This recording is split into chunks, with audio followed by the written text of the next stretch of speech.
So hi guys, welcome sa aking channel, si boy JRP. So ngayong araw na to ay medyo bablog ko lang itong aming lugar Woo! Kahit andito ako, sobrang madalang na akong lumabas mga bro. Lagi lang ako dun sa aking PC dito sa aming lugar. Sarap magpahangin dito.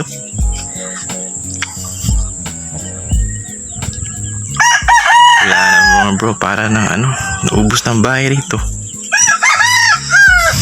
Dati palaisdaan to gagawin ata itong subdivision. Kita nyo yung mga bahay doon sa malayo, yung mga puti. Diyan kami dati nakatira, tapos na-demolish kami kasi may titulo may titulo yung may-ari.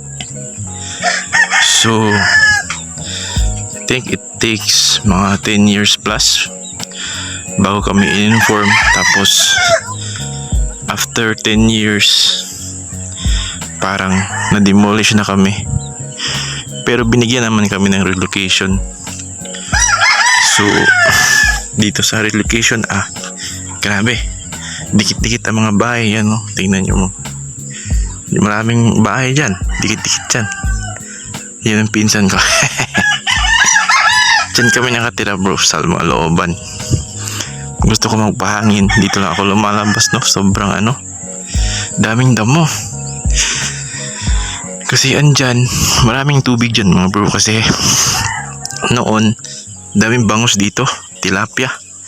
Ngayon tinatambakan na ng lupa, kaya na nila to i-develop na nila, gagawin na same doon sa aming dating tinitirahan. Grabe yung bahay, napapalibutan kami ng subdivision bro. Ito bago lang din yan. Tapos may narinig pa ako, itong sa likod namin gagawin na naman to. Tapos dun sa gilid meron dun, marami din dun. Wala na bro, kasi dito sa aming lugar malapit kasi kami sa dagat. Yung mga puti doon nga bahay, pagkatapos niyan dagat na. Then dito naman may mga palayan dito. So parang ang swerte namin malapit kami sa mga isdaan at palayan. Sobrang nilakad ko kayo mga bro. Hope na hindi hindi maalog. Ito, may nagkatay ng manok rito. Kanino kaya yan? Dito ang daming puno dito noon. Yun, pinagputol-putol na mga puno. Ay nako po. Tapos dito sa likod namin, i-develop rin to. Gagawin na naman tong subdivision. Hindi gaya nung bata ako, ang dami naming nung bata ako, sorry mga bro, uminom ako ng kape. Nung bata ako dun sa amin, dami naming paglalaroan, ang laki ng lupa. Ngayon naiipit na kami sa mga subdivision bro. Mga 15 years ago, ang ganda ng lugar namin. Kala namin public land yan, meron palang may-ari bro. Yan noon dyan mga kangkungan yan yung mga red na red na mga roof, kangkungan yan Tsaka doon mga daming dyan, niyog, yung sa mga puting bahay. Kahit sana ako tumingin, daming pinapatayo dito ng mga subdivision bro. Hindi ko alam bakit 15 years ago or 10 years ago sobrang ganda rito bro, pero ngayon tinatayuan na ng mga subdivision. Hope lang may matira sa amin dito mga kakahuyan, kasi pag dumami ang bahay rito iinit. Sobra sigurong mainit dito sa amin. Naalala ko po nung bata ko, lagi kami ano dyan eh, namimingwit ng mga tilapia. Inuulam namin. Dito. Ay naku po. Lakad muna tayo dito mga bro. Tingnan natin kung hope hindi maalog yung camera ko kasi itong aking phone medyo mumurahin. Mumurahin lang kasi ito mga bro. Dami na palang tinatanim rito. Hope hindi maalog.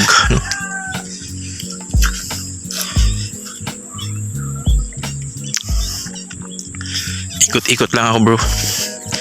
Hindi ko mabidyoan ang sarili ko kasi wala akong mic. Pag front cam ko, hihina ang boses ko kaya ganito na lang. Ay nako po. Siguro hope sa future makakabili tayo ng, pangarap ko talaga ng GoPro bro. Kasi sobrang liit no. Ang sarap mag vlog nun kahit umuulan. Dami na rin umaano rito. Tatanim ng mga dito madalas kami mamingwit kasi may tubigan, may mga dyan eh. Puno na ng mga bro.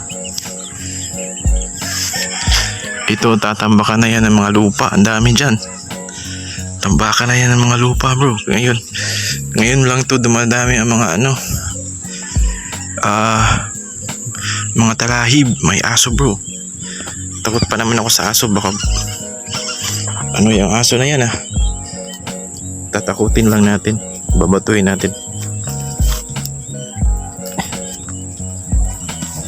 Yan, tumakbo. Baka may rabies yun eh. Agat pa tayo bro. Pero hindi ko naman pinatamaan. Dito kami mingwit. Dami ng kangkong. Ang daming isda dito noon eh. Ngayon wala na siguro to. Sobrang dami ng kangkong. Yan bro, i-develop na to.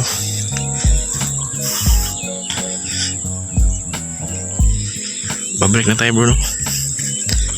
Ay naku po. Siguro in 5 years dami ng bahay na dito. Ito sinusunog na sinunog dito sa gilid. Grabe na to mga bro. Vlog ko lang no. Kasi okay rin tong naghalakad-lakad tayo kasi lagi lang ako nakaupo dun sa my computer ko eh. Okay rin dun paminsan-minsan lumalabas. Tapos vlog ko naman. Oh my God. Balik tayo dito sa ating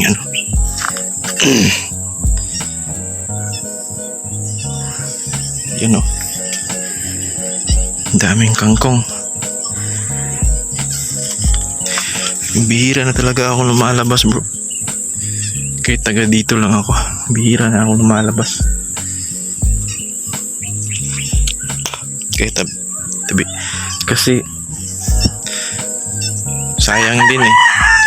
May tinatrabaho kasi ako ron. Sayang din kung lagi lang akong gagala. Doon na lang ako sa aking tindahan at saka kakapera pa ako ron. Kasi meron din akong trabaho sa PC. Pero ngayon free man tayo. Tumutunog dun no. Naalala ko tuloy nung bata pa ako. Saging bro. Lagi kaming naninirador. Kakamis.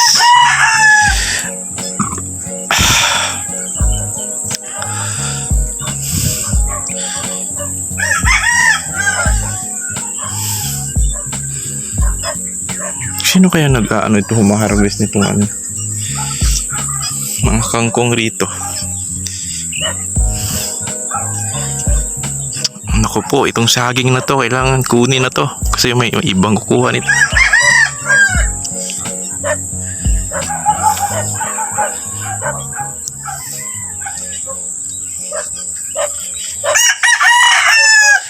So yun lang guys no. next vlog ulit. Binalag ko lang itong aming lugar na napuno ng subdivision na. Kahit saan ako tumingin, puro na pabahay. Mahal pa naman. Kung ma-afford ko lang yung isang bahay dyan, no? So, naku po, ilipat talaga ako. Kasi mahirap din sa relocation eh. Dikit-dikit ang mga bahay, dikit-dikit ang mga tao. Yan, pag may pag may nasunog dyan, huwag naman sana. Damay lahat, isang lang. Dito, ay, naku po. So, yun lang guys, no? Papaaraw lang tayo kasi hindi na tayo naaarawan eh. Daming saging, no? So, next vlog ulit guys. Thank you. Don't forget to subscribe and like the video.